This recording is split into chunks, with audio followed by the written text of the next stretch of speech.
৪ number ঘূর্ণিবৃষ্টি, cyclonic rain, ঘূর্ণিবৃষ্টি।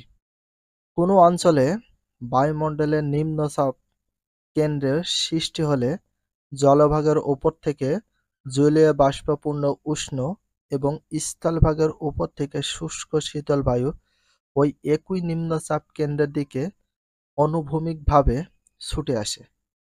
এখানে বলছে কোনো অঞ্চলে, কোনো একটা এলাকায় বায়ুমণ্ডলে মানে বায়ুর ভিতরে নিম্নচাপের কেন্দ্রের সৃষ্টি হলে, নিম্নচাপ মানে নিচের দিকে চাপ হবে, সৃষ্টি হলে জলভাগের উপর থেকে মানে পানির উপর থেকে জলীয় বাষ্পপূর্ণ উষ্ণ, যখনই পানির জলীয় বাষ্পের উপরে গরম হয়ে উঠে যাবে এবং স্থলভাগের উপর থেকে, স্থলভাগ বলতে কি বোঝায়, যেখানে শুকনা, যেখানে কোনো পানি নেই, সেখানে স্থলভাগের উপর থেকে শুষ্ক শীতল বায়ু, শুষ্ক হতে হবে বায়ু, কোনো জলীয় বাষ্প থাকবে না, শীতল বায়ু ওই একই নিম্নচাপ কেন্দ্রের দিকে অনুভূমিকভাবে ছুটে আসে। শীতল বায়ু ভারী বলে উষ্ণ বায়ু শীতল বায়ুর উপর ধীরে ধীরে উঠতে থাকে। তার মানে শীতল বায়ু ভারী কেন? কারণ সেখানে জলীয় বাষ্প থাকে। আর উষ্ণ বায়ু শীতল বায়ুর উপরে ধীরে ধীরে উঠতে থাকে। তাহলে তাহলে উষ্ণ বায়ু শীতল বায়ুর উপরে ধীরে ধীরে কি করে? উঠতে থাকে, মানে উপরে উঠতে থাকে আস্তে আস্তে, সেটা বোঝানো হচ্ছে। ভারী বায়ু বা শীতল বায়ু ভারী বলে সেটা উষ্ণ বায়ু, যে উষ্ণ বা শুকনো গরম বায়ু রয়েছে সেটার উপর ধীরে ধীরে উপরে উঠতে থাকে। জলভাগের উপর থেকে আসা উষ্ণ বায়ুতে, জলভাগের উপর থেকে আসেছে উষ্ণ বায়ুতে, উষ্ণ বায়ু বলতে গরম বায়ুতে প্রচুর জলীয় বাষ্প থাকে, প্রচুর জলীয় বাষ্প। ওই বায়ু শীতল বায়ুর উপরে উঠলে, ওই বায়ু যদি শীতল মানে ঠান্ডা বায়ুর উপরে ওঠে, তার ভিতরে জলীয় বাষ্প ঘনীভূত হয়ে, জলীয় বাষ্প তখন হয় কি ঘন হয়ে যায়, ঘনীভূত হয়ে যায়, পানি হয়ে যায়, বৃষ্টিপাত ঘটায়। কিভাবে বৃষ্টিপাত ঘটায় সেটা বলছে। এরূপ বৃষ্টিপাতকে ঘূর্ণিবৃষ্টি বলে। এরূপ বৃষ্টিপাতকে কি বলা হয়? ঘূর্ণিবৃষ্টি বলে। প্রথম থেকে যা পড়লাম এখান থেকে এই পর্যন্ত সম্পূর্ণ একটা সংজ্ঞা মেমোরাইজ করতে হবে। এই বৃষ্টিপাত সাধারণত দীর্ঘস্থায়ী হয়ে থাকে। তাহলে কোন বৃষ্টিপাত দীর্ঘস্থায়ী হয়ে থাকে? সেটা হচ্ছে ঘূর্ণিবৃষ্টিটা দীর্ঘস্থায়ী হয়ে থাকে। তাহলে কোন বৃষ্টিপাত সাধারণত দীর্ঘস্থায়ী হয়ে থাকে? দীর্ঘস্থায়ী থাকে কোন বৃষ্টিপাত? এই যে ঘূর্ণি বৃষ্টিপাত। মধ্য ইউরোপের বিভিন্ন দেশে শীতকালে এরূপ বৃষ্টিপাত হতে দেখা যায়। সেটা কোন দেশে দেখা যায়? মানে বিভিন্ন দেশে শীতকালে, ইউরোপের বিভিন্ন দেশে, কোন দেশে? ইউরোপের বিভিন্ন দেশে শীতকালে ঘূর্ণিবৃষ্টি দেখা যায়। তাহলে ঘূর্ণিবৃষ্টি দেখা যায় কোন দেশে? ইউরোপের বিভিন্ন দেশে। কাজ, বাংলাদেশে কি কি ধরনের বৃষ্টিপাত হয় এবং কেন হয় তা ব্যাখ্যা করো।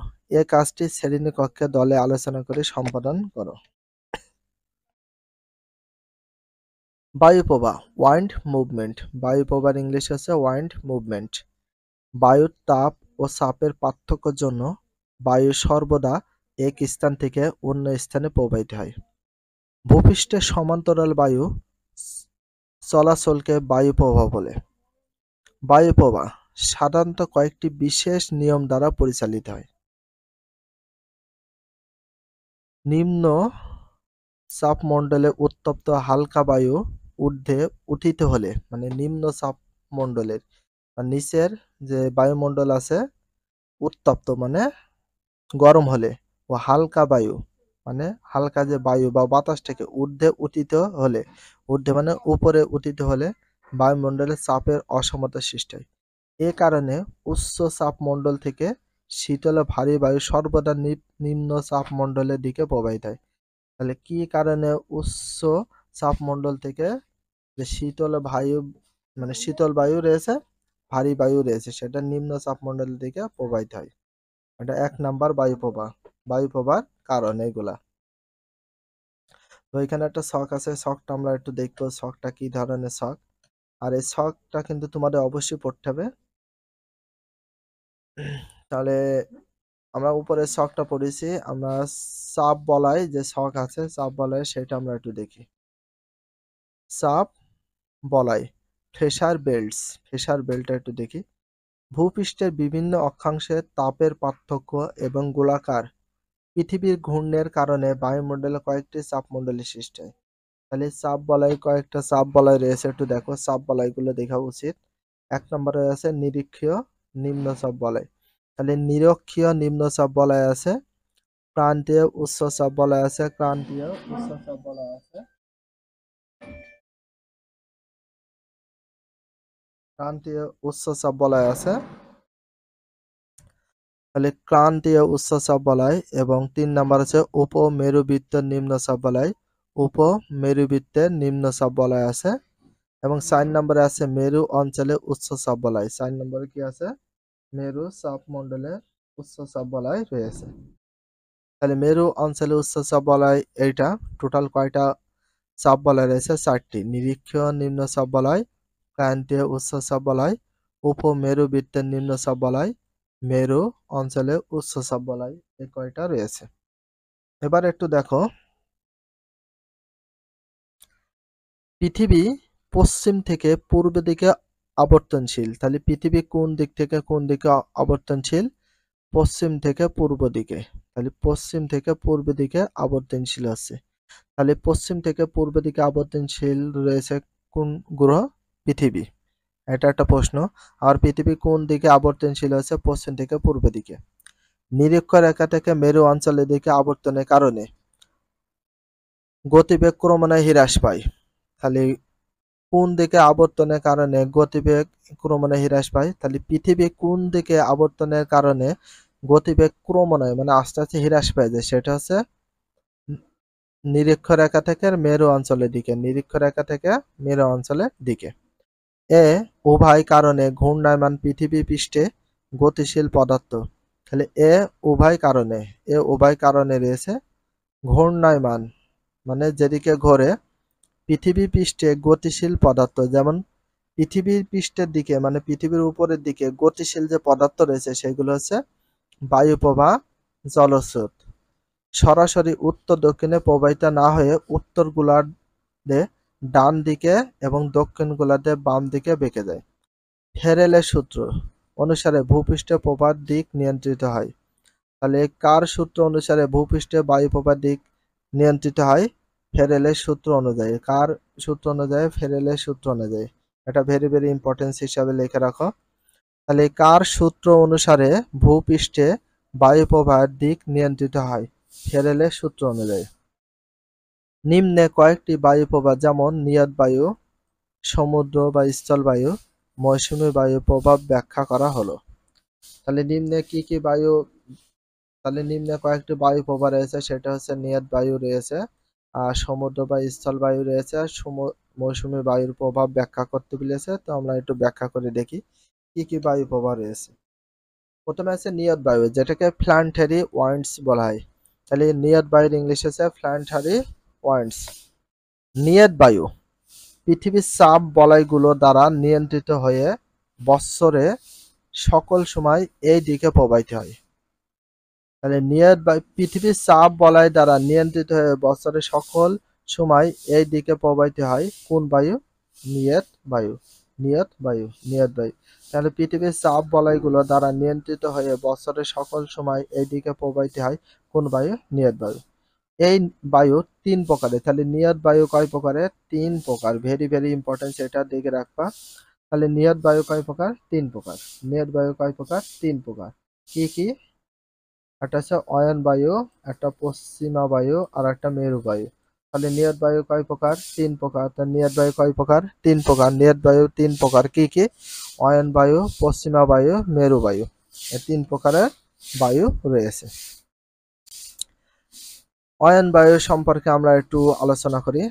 অয়ন বায়ু, অয়ন বায়ুর ইংলিশ হচ্ছে দ্য ট্রেড ওয়াইন্ডস, দ্য ট্রেড ওয়াইন্ডস।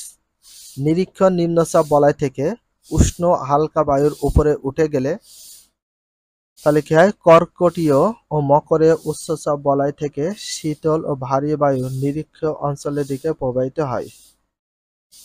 তাহলে নিরক্ষীয় নিম্নচাপ বলয় থেকে, নিরক্ষীয় নিম্নচাপ বলয় থেকে, তাহলে নিরক্ষীয় নিম্নচাপ বলয় থেকে উষ্ণ হালকা বায়ু উপরে উঠে গেলে, উষ্ণ ও হালকা বায়ু উপরে উঠে গেলে কর্কটীয় মকরে উচ্চচাপ বলয় থেকে শীতল, শীতল মানে ঠান্ডা ও ভারী বায়ু। ঠান্ডা বায়ু আর ভারী বায়ু বলতে যেখানে জলীয় বাষ্প থাকে সেই বায়ুগুলো ভারী।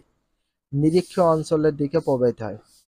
ফ্যারেলের সূত্র অনুসারে এই বায়ু উত্তর গোলার্ধে উত্তর পূর্ব দিক থেকে এবং দক্ষিণ গোলার্ধ দক্ষিণ পূর্ব দিক থেকে প্রবাহিত হয়।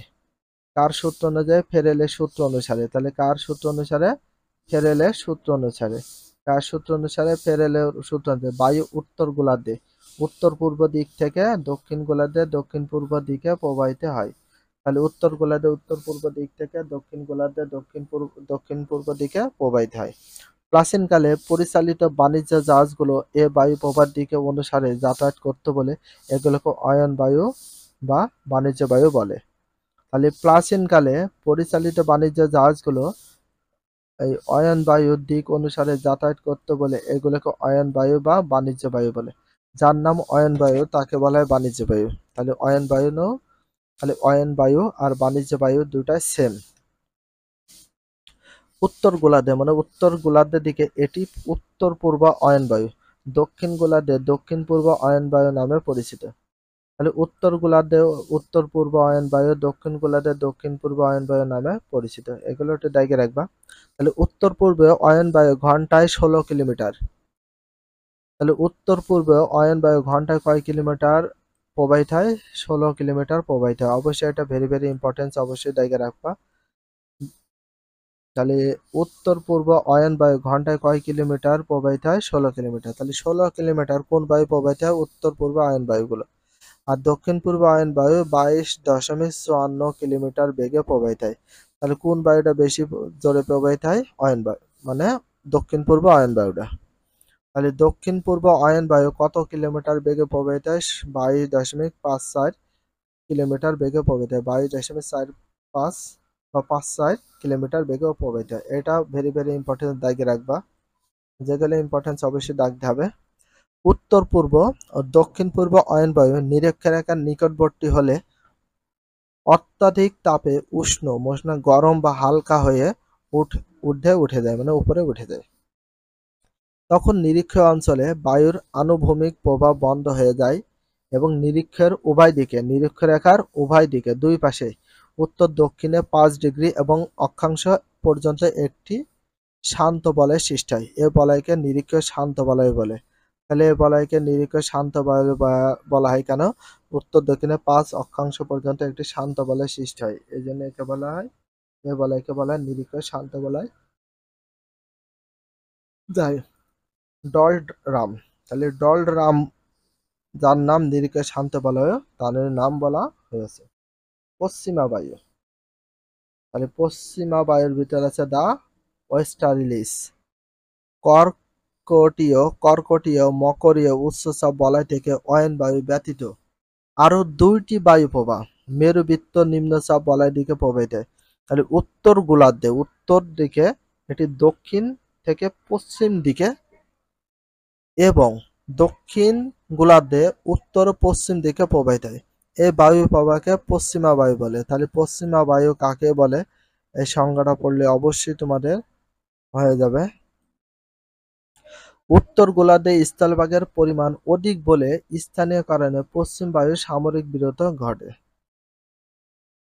কিন্তু দক্ষিণ গোলার্ধে জলভাগের পরিমাণ বেশি বলে পশ্চিম বায়ু প্রবল বেগে এ অঞ্চল প্রবাহিত হয়।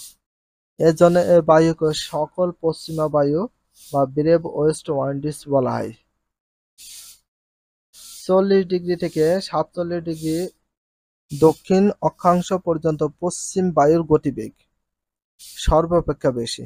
তাহলে 40 থেকে 47 ডিগ্রি দক্ষিণ অক্ষাংশ পর্যন্ত পশ্চিমা বায়ুর গতিবেগ সর্বাপেক্ষা বেশি। এ অঞ্চলকে গর্জনশীল 40 বলা হয়। তাহলে এ অঞ্চলকে কি বলা হয়? গর্জনশীল 40 বলা হয়। রোরিং ফোর্টাইসি বলা হয়। রোরিং ফোর্টাইসি বলা হয়। নিরক্ষীয় শান্ত বলয়ের ন্যায় নিরক্ষীয় শান্ত বলয় মানে নীরব বলয় ন্যায় ক্রান্তীয় উচ্চচাপ বলয় দুটি শান্ত বলয় সৃষ্টি করে। আর নিরক্ষীয় শান্ত বলয়ের ন্যায় ক্রান্তীয় উচ্চচাপ বলয়ের দুইটি শান্ত বলয়ের সৃষ্টি হয়। কয়টি শান্ত বলয়ের সৃষ্টি হয়? দুইটি শান্ত বলয়ের সৃষ্টি হয়। 30 ডিগ্রি থেকে 35 ডিগ্রি উত্তর দক্ষিণ অক্ষাংশের মধ্যে ক্রান্তীয় উচ্চচাপ বলয় দুটি অবস্থিত। 30 থেকে 35 ডিগ্রি উত্তর দক্ষিণ অক্ষাংশের মধ্যে ক্রান্তীয় উচ্চচাপ বলয় দুইটি অবস্থিত। কয়টি অবস্থিত? দুইটি অবস্থিত। বায়ু নিম্নগামী বলে এ অঞ্চলে আনুভূমিক বায়ুপ্রবাহ অনুভব করা যায় না। প্রাচীনকালে যখন আটলান্টিক মহাসাগর উপর দিয়ে জাহাজ যোগে ইউরোপ থেকে আমেরিকা অশ্ব অন্যান্য পশু রপ্তানি করা হতো, তখন ওই অঞ্চলে পৌঁছালে বায়ু প্রবাহের অভাবে পালচালিত জাহাজের গতি মন্থর বা প্রায় নিশ্চল হয়ে পড়ত। এই অবস্থায় নাবিকগণ খাদ্য পানীয়ের অভাবে অনেক সময় তাদের অশ্বগুলো সমুদ্রে ফেলে দিত। এজন্য আটলান্টিক মহাসাগরের ক্রান্তি শান্ত। তো ফার্স্টে আরেকবার তোমরা দেখে নাও যেগুলো দাগা হয়েছে, দাগাগুলো একবার একটু রিপিট করে নিতে পারো যেগুলো দাগা হয়নি।